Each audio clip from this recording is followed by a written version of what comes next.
Ingin tia. Video nghe camera. Video. Ano, bon sa kalom na si. Camera ni lo cha cái post ko lo. Di ka anh post mình xin khan. David post ko ka ma se ka sak. À chuan po local ve ni hi. Xin chào các bạn thì Thôi thôi. Hi ting ani mo, avai dress nal ve a. học thạc về.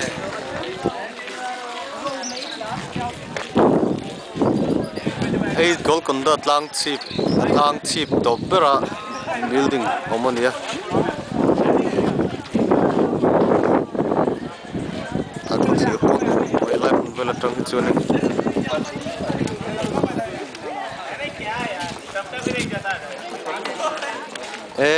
An vadak na salom ve a engin na No entry kan lai rong chu kan nen. Rong mei le jiao chu mei ko la rong. Ki sa kai po sing mei da sa ki ko ma lang sa. Im po sing mei ang. anu ambok em voin trip chu. Ang kan lo ang ti. Ano, bon, botol, kan rui te pa ma se pui te kha kan ina a ja. Hemin kalmai emi Golkonda Fort in kalmai khongin kala. Terminal step dim ja tu mo ko mong hit tian hi. Hey, people nga tag terminal step pa. Terminal step tu mo ko mong hit tian hi ta hit tian. Ka hi na. Shoot pila lo. Shoot pila ka maltese. People nga tag ka mong pahialing. Sorry mo pa niya. Aleng a tu ta. Hey just pau ta. A theo theo lo kan ni hi. Anu ambok mo. Ra pa theo theo lo kan Ano, lo. sa ko sa ko sa do ano bon botol. Botol theo over. Salar jong museum a kan kala. Ano am jang di he. Anu mo lom. Ai a mo ka lo jang trong kam. Thằng Pui lâu cái gì? Thằng bây giờ đâu có tôi hết tí ngay. Hey, hi, ni mấy lên sao? Hey, thì nó còn. Barakai. Cái thì nó còn. One, two, three. Thằng bây giờ. Oh, an liman yang Golkonda lang chip a pon la ban an la phorna sa khop mai. Tiệm tổ hợp cái gì tổ hợp có một trăm million.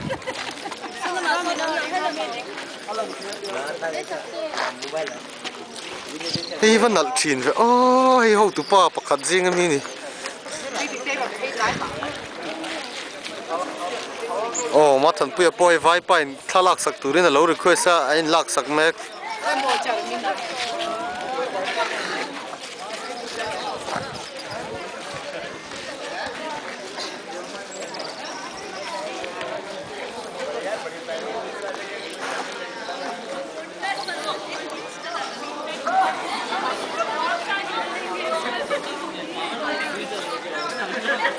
Intro hat solo me anu em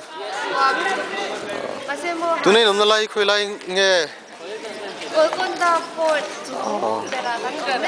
tu nge kha nulo pakhat kha Hey, ma pui ke na ning da ni ka mo.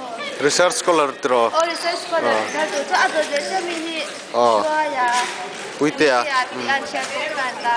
ei hi tarmit bo hi Sa mo han so pe. Historian. Mr. William ka. trante a Oh, tante. ei hi korangai tu nge a chao me anu mo gam van trip chu No, mi tu han sa. oh ei hi tu nge ming hi oh ei hi lai lo thu hi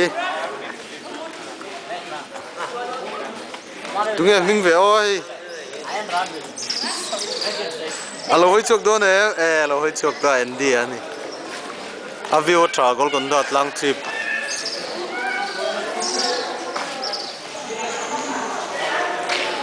ko clear po thani hemit te hei vai nula let lang wal te pon lai khuan chun me ka tuna kan mulai Golkonda lang chip atanga thiran ya tin abul vel te po ei mun te no ma hring thaduk duk khop mai tuna kan mulai so lai pe de lai so army ho mun ning kan ria an sport ground vel tura kan ngai ngota hen te po hen physical training na hun nom tak ne hun nom tak tin tuna konin ei tuna kan hu hi a view ponum Hyderabad khopui Golkonda tlang chi patanga landa na ne tuna hian anum khop mai boro ka thiam tha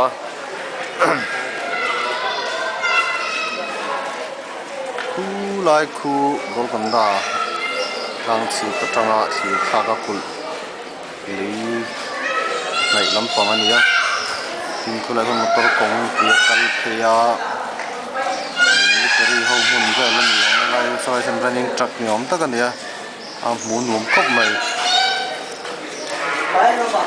e kul hi kutuk sahi hoina an sakania aurangzeb an dekan ron khan he kul hi lak tumin an bea na sataka anin be nuwa general pakhat an tham nuwa western gate anon honga chon he kul hin lu chho thei chau niin ziak tu te ziak lama chung kan ngai thani tuna hian University of Hyderabad Mizo zirlaiten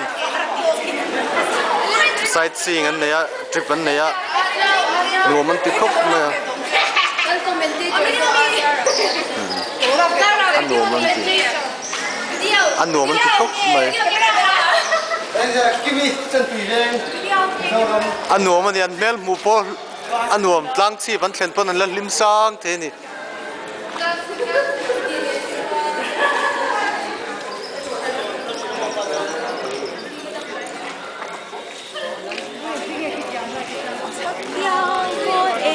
zorom ko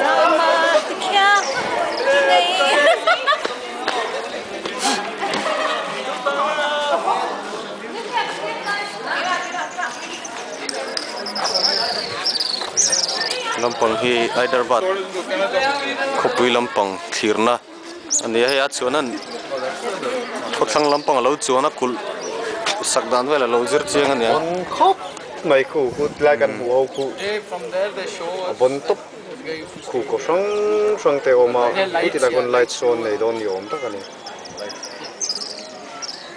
an ku bang han san lai valley Hyderabad khopui tlang chi patanga landan ania alang fi le thilo Hyderabad khopui ani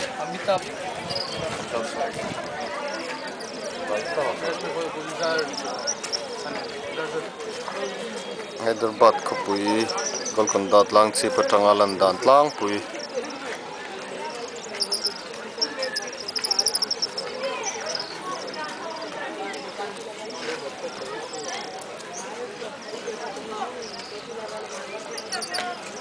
Golkonda kul patanga kan mu thei chu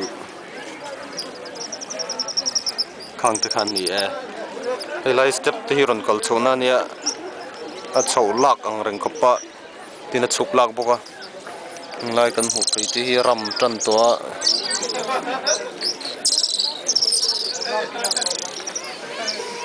tian tlang chi patengin ho thlan om reng boka lon chhon om mek boka